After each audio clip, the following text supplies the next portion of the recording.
What's going on, everyone, and welcome back to Reality Pill. Today we are going to react to another Kevin Samuels video. Before we get into it, make sure you guys like and subscribe. Hello. Hello, All right, what's your first name? Megan. Megan. You've been trying to get on. How old are you? 30. Okay, what did I get wrong, Megan? Sorry. What did I get incorrect? In terms of the topic, I just wanted to say that I wasn't disagreeing with you. I was actually agreeing with what you were saying, and in terms of what she was saying, I'm actually African, and there's like a huge amount of a percentage of dark-skinned women in Africa. So I don't understand why she would think or say that dark-skinned women didn't have an opportunity to date within a community. Okay. Because a lot of the dark-skinned men have only dark-skinned women to date. Okay. So that didn't really make any sense to me. Okay. So you listened to the show and you were disagreeing with what she said. Yes. Okay. And you're 30 years old. Right. What city are you in? Chicago. Chi-Town. Oh my goodness. Yeah. You Chi-Town native? Yes. Yeah, I was born in Chicago, but my parents are from Nigeria. Okay.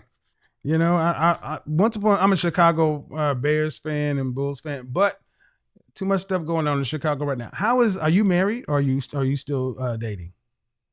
I'm still dating. So what's dating like in Chicago for you? Sorry? What's dating like in Chicago for you? I would say the men are they're decent.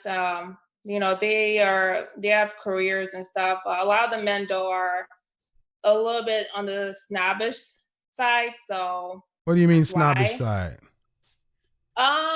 There are a lot of men that are like, really picky too, I would say. I don't know. I mean, I've talked to some men. Picky men. Well, this just simply sounds like these are men that actually know what they want, and they're just not going to settle for whatever you give them or for just anything. So these are particular men. These aren't picky men. These are men who actually want things. Not just going to accept anything you throw at them. And they're pretty decent, but okay, most of the men so when are you say men on picky. so what do you mean? I know you know what you're talking about, but I have no idea. Snobbish as far as they want a woman who went to an Ivy League school? Yeah. Okay. Did you go to college? Yes. Okay. Did you graduate? Yes. Okay. Yes. And what's your degree in? I have a degree in nursing. One of them nurses. So the kind of man that you would like to have do you want to get married? Yes. So the kind of man you would like to be your husband, is he blue collar? Is he white collar? Actually, I don't mind either. Okay. So does he own his own business or does he work for someone? Probably own his own business. All right.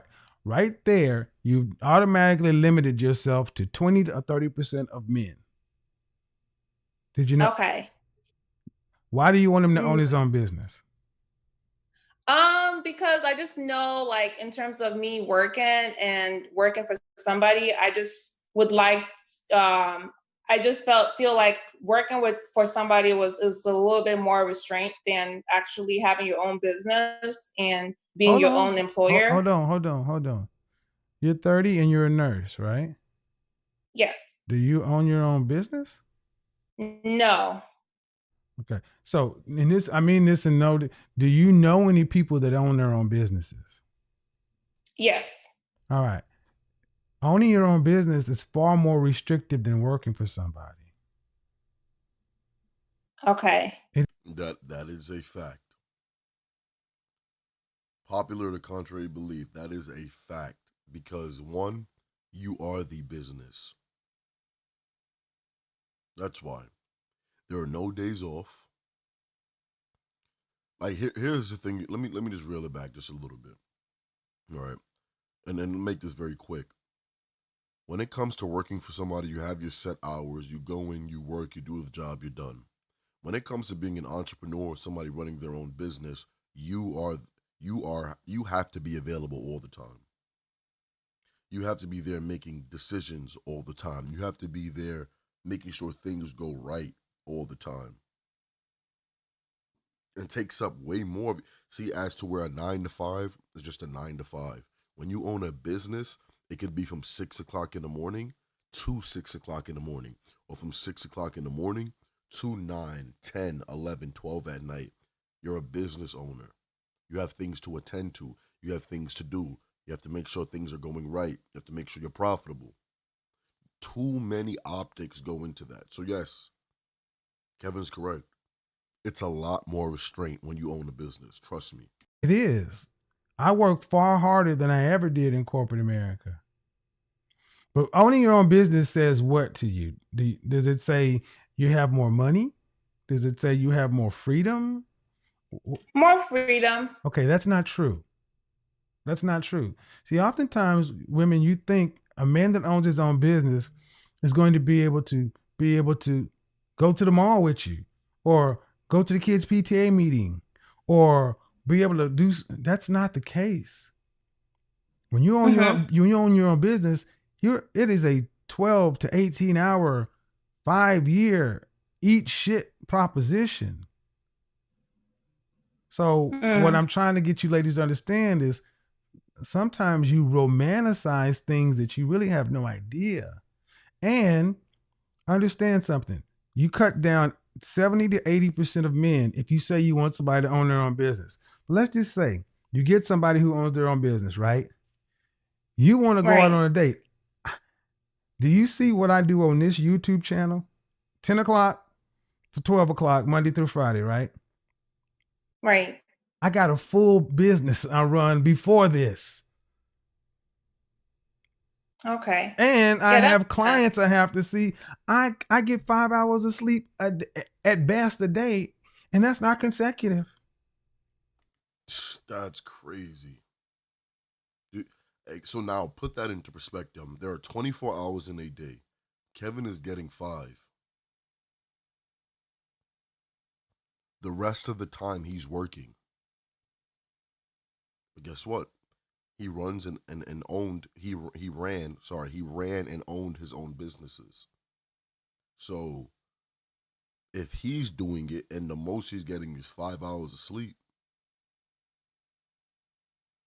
you have to understand people that run their own thing, they have to make sure they keep oiling that machine, because if they don't and they stop, everything stops.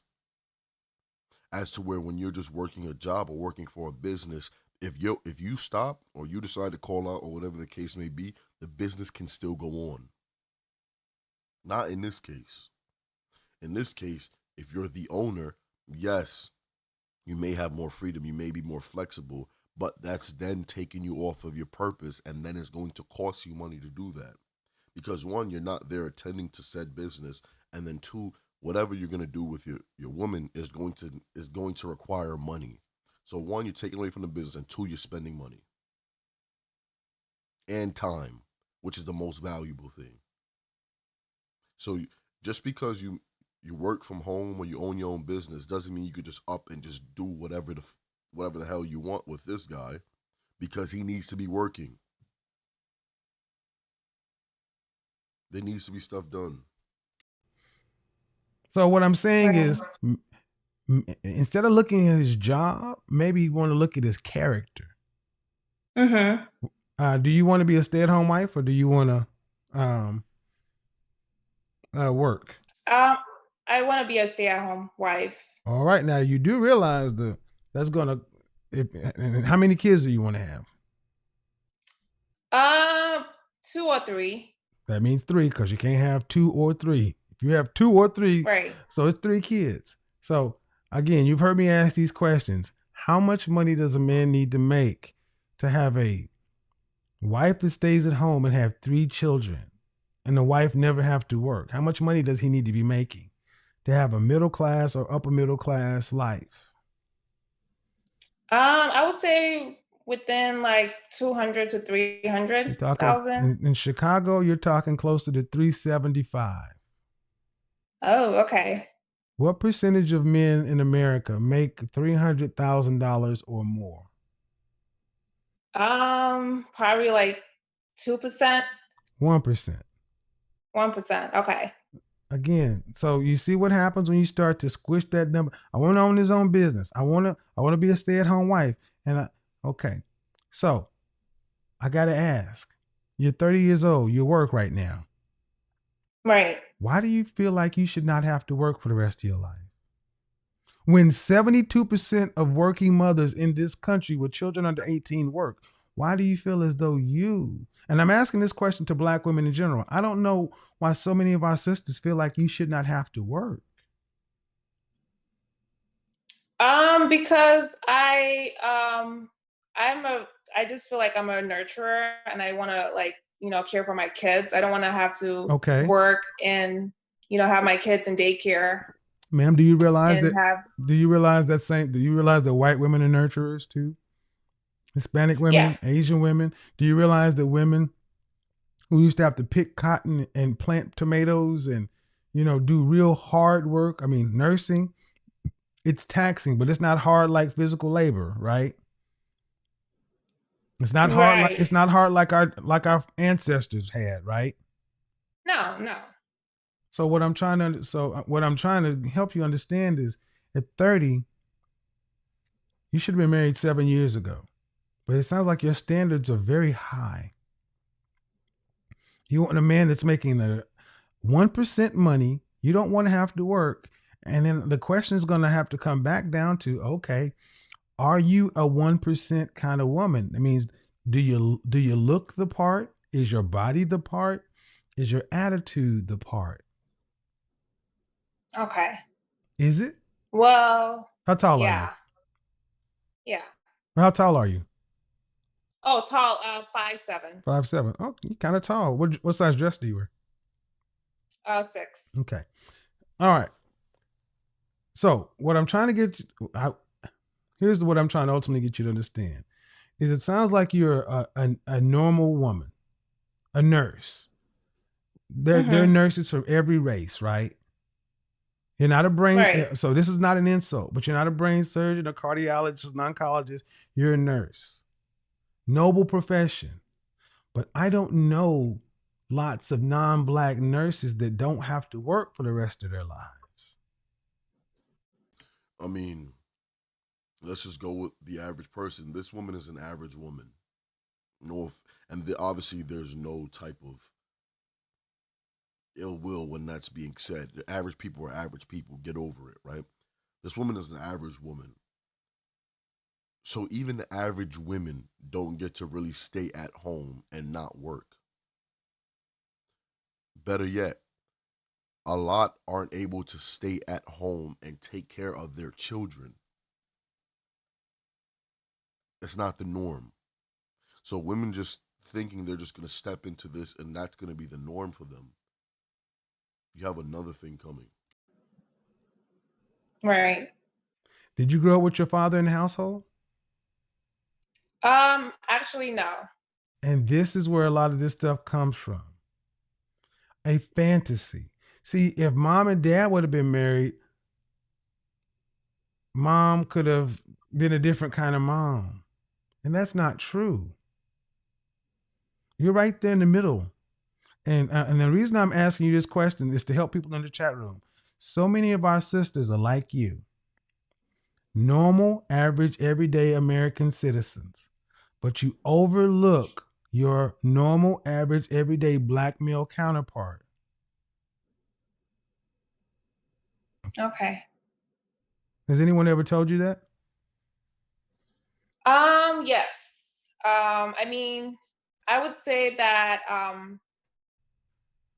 I was picky of like, my early 20s. Okay. Okay. Like when I started to get to like mid 20s, I kind of, took some time to myself. And then like now, like I just turned 30 like a week ago. So Okay. now it's like, oh, and now I really want to, get to the part of settling down and Okay. raising a family and So let stuff. me ask. So I'm curious. You just turned 30, and now it's starting to, uh, um, it's kind of starting to sink in that it's time for part two of the life. But Right. why do you think so many black women wait till your age before the light comes on? Um, Because I mean, like let from me answer it this way. Because you went to college, and right. after college, you had to see. If you went to a predominantly white institution, you saw white girls getting engaged on college campus in their sophomore, in their junior and senior year. If you worked in corporate America, or if you worked in you didn't, if you worked in the work world, you saw people around your own age that are not black getting engaged and getting married at young ages. Yes. Okay, but you didn't see that with black women. No. Why are y'all waiting? Why did you wait so long? And you say you were picky. What were you waiting for? I mean, I had just one long-term relationship, but Mm-hmm. after that, I think I was just more focused on just working on myself, I guess. I don't know. Mm-hmm. Okay. So And if you could give advice to younger women, what would you tell them? And then I'm going to respond.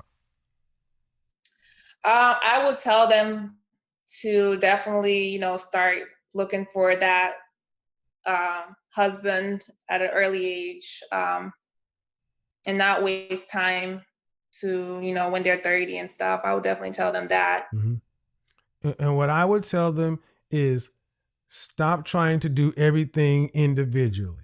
So many of our sisters try to go, I want to go to school first, then I want to go get my career, then I want to do this, and I want to do that. That's not how life works. That's like you got a plate of food and you're going to eat this, and then I'm going to eat that, and then I'm going to eat this, and I'm going to eat that. No, no, no. You eat all at the same time. That's what everybody else in the world does. But because the black community is so fractured and so many of us did not have a father in the house, we're just making it up. And we make up, we have been marketed to this Disney lifestyle that you got to go get this and you got to get that. And the reason a lot of your sisters wait is because I'm too young. I'm not ready. I need to have some time Right. on my own. I need to get my career. And that's all the stuff that makes life worth living. Now imagine 8 years ago, if you'd had that mindset, or 10 years ago, while you're graduating and getting your nursing, all your career, all the stuff you've experienced over the last 5 years, you could have had a husband with you and experienced that journey together, Right. having somebody to come home to. Not at 30 start looking around and start to say, well, the guys out here are kind of snobbish and this and that. I mean, we got to make allowance for your relationship skills are very rusty. Exactly. Not only that, but for the most part, a lot of these women they tend to put that on a back burner and live the next what 12, 13, 14 years of their lives doing this without any guidance or any care for a man. They're just going around riding the CC, and then they're trying to figure it out in their latter years of how to piece this all together and finally start that family. But it's getting a bit later now. And what you failed to realize was that men cherish youth and inexperience. That's the thing they don't tell you. Because even I didn't understand what you were talking about. That's how we got here. When I asked you what's dating like, and you're like, Right. So I'm going to do a broadcast later on this week talking about you're a nurse. You know that line that Yes. says, in case of emergency, contact. You know what I'm talking about? Yes. Mm-hmm. How many black folks got to put their mama name right there instead of their spouse? Right. But here's the scary part. Here's the scary part. What happens when your parents die? Whose name you gonna put there? Um, That Nobody. there you go. You got to put, and that's wrong. We should have somebody there. But thank you for being honest. I appreciate it. And that picky thing, I'm glad you put it out there. It sounds crazy to hear somebody say, "Stop being so picky." But we gotta stop being so picky because we're just wasting time and wasting life. But life ain't over for sure. But you just gotta focus on what the kind of men you say you want, what they want. That's the question you got to answer. The kind of men you say you Mm-hmm. want, you gotta know what they want and have it available, or they're not gonna pick you. They're gonna go right on to get what they want.